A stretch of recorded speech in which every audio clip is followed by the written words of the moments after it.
Avec la guerre en Ukraine, on entend beaucoup parler de l'OTAN. Mais concrètement, c'est quoi exactement cette organisation? Comment a-t-elle été créée? Et non seulement pourquoi, mais pour qui? La confusion est telle que certains pensent même que l'OTAN et l'ONU, c'est la même chose, ce qui est complètement erroné. Alors, on va décortiquer tout ça, en allant comme d'habitude, droit au but. D'abord, les origines et le contexte géopolitique de la création de l'OTAN. L'OTAN a été créée en 1949, plus précisément le 4 avril 1949. Pour ceux qui ne l'ont pas remarqué, c'est le lendemain de la Seconde Guerre mondiale. Et les alliés d'hier, une fois l'ennemi commun nazi vaincu, ne s'entendent plus. En 1949, l'alliance entre l'Union soviétique et les alliés occidentaux bat de l'aile et ne survit pas. Donc, clairement, en 1949, les États occidentaux perçoivent les soviétiques comme une menace, au même titre que l'Allemagne nazie. Et, comme ils l'ont fait durant la Deuxième Guerre mondiale, ils décident d'organiser une alliance défensive pour assurer une dissuasion de première ligne contre l'Union soviétique et ses États satellites. Ils signent donc un traité qui sera intitulé Traité de l'Atlantique Nord. À ce moment-là, c'est-à-dire au moment de la signature du traité en 1949, il n'y avait pas d'organisation militaire à proprement dit. En fait, l'organisation militaire verra le jour l'année suivante, en 1950. Et c'est ainsi que le nom OTAN apparaîtra pour la première fois. OTAN voulant dire Organisation du traité de l'Atlantique Nord. Donc, l'OTAN n'est que l'application et le prolongement d'un traité signé une année plus tôt. Alors, il faut donc bien distinguer deux choses. Premièrement, le traité de l'Atlantique Nord et deuxièmement, l'OTAN, qui est l'organisation créée dans le but de mettre en œuvre les dispositions du traité. J'ouvre une petite parenthèse sur le rôle très intéressant du Canada dans l'OTAN. Si on a l'impression que les États européens se sont mis sous la coupe des États-Unis en adhérant à l'OTAN, la situation est totalement différente pour le Canada. En fait, les Canadiens se sont énormément investis dans cette alliance pour ne plus être seuls avec les Américains, leur seul et unique voisin en Amérique du Nord. Le Canada a en effet estimé que cette situation pouvait être dangereuse pour sa souveraineté. L'idée était de se dire que si le Canada s'alliait avec une dizaine d'autres pays, il serait alors plus facile de contenir les États-Unis. Pour le Canada, donc, au lendemain de la Seconde Guerre mondiale, adhérer à l'OTAN n'était pas seulement une volonté de se protéger des Russes, mais aussi un moyen de faire contrepoids à l'influence énorme des États-Unis. C'est ce qui explique l'influence énorme qu'a eu le Canadien Lester B. Pearson, ministre canadien des Affaires étrangères, dans la création de l'OTAN. Je ferme maintenant cette parenthèse et nous allons parler du traité lui-même. Notez une chose, parfois vous pouvez entendre parler de la charte de l'OTAN et d'autres fois de traité, mais il s'agit de la même chose et refaire au même texte. Alors, que retenir? Déjà, la charte de l'OTAN, c'est un texte qui est très court. Il y a 14 articles. Pourquoi très court? Eh bien, parce que le temps pressait et que cela a été négocié très rapidement, en moins d'une année, de l'été 1948 jusqu'en avril 1949.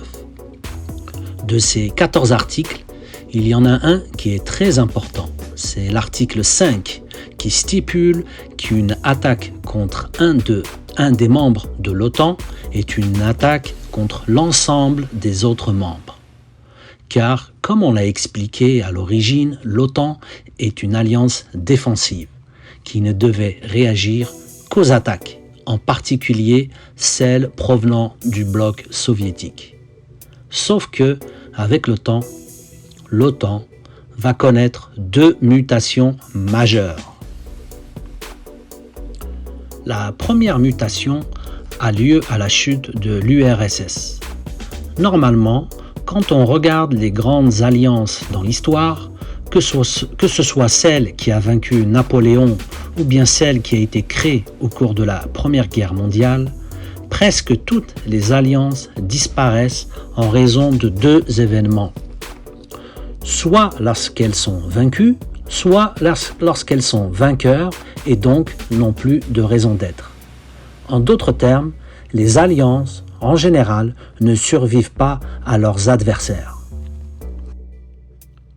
L'OTAN est donc une exception, car 30 ans après la fin de la guerre froide, cette organisation existe toujours de manière active.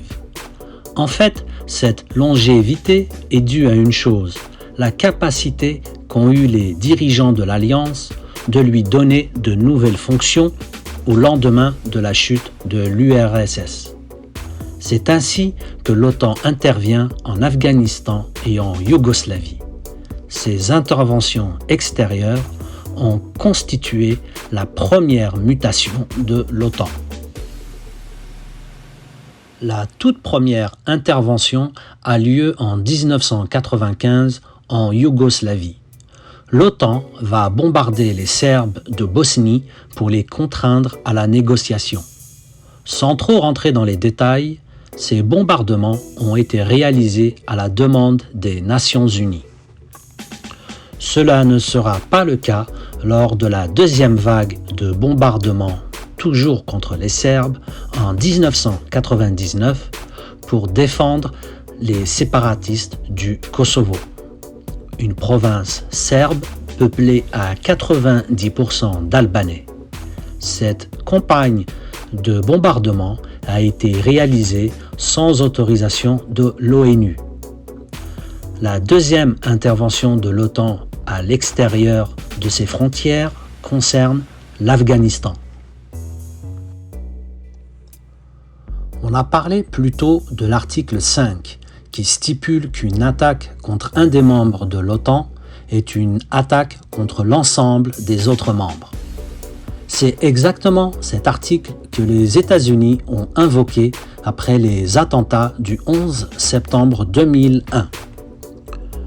Leur argument était très simple.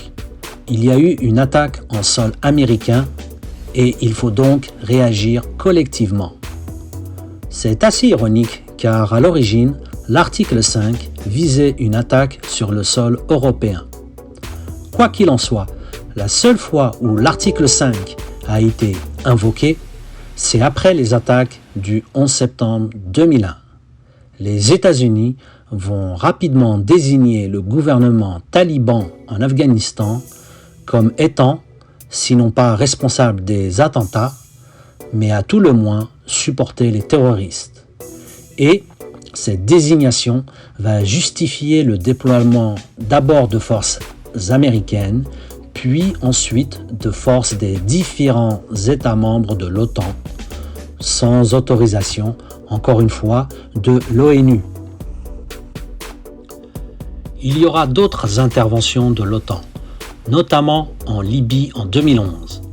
Ces interventions extérieures, qui n'ont jamais été prévues initialement par la charte de l'OTAN, ont amené certains observateurs à affirmer que l'alliance défensive s'est transformée au fil du temps et des missions à l'extérieur des territoires des États membres en bras armés des Occidentaux.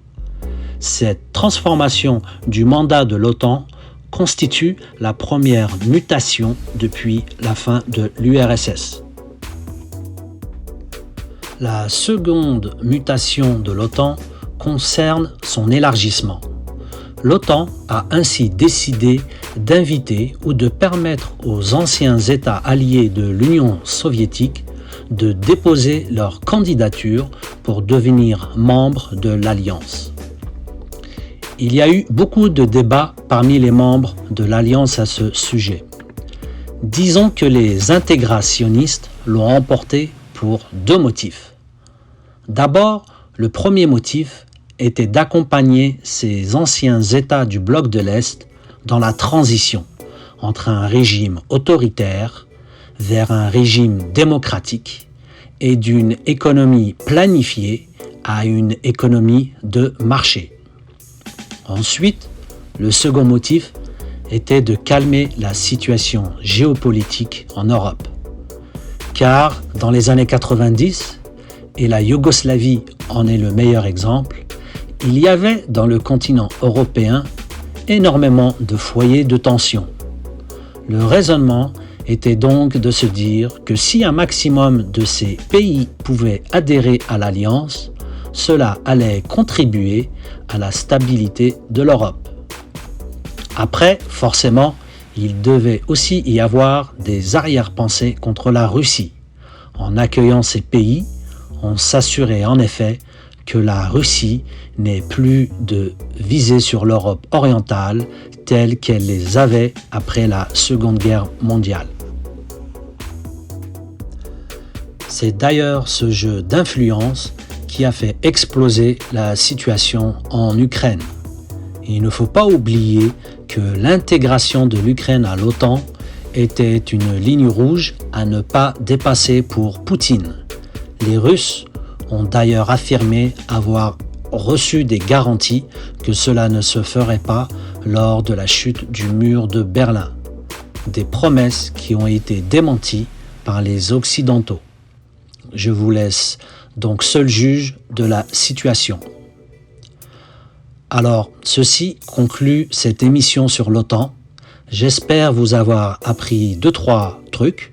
N'hésitez pas donc à aimer, partager et à vous abonner.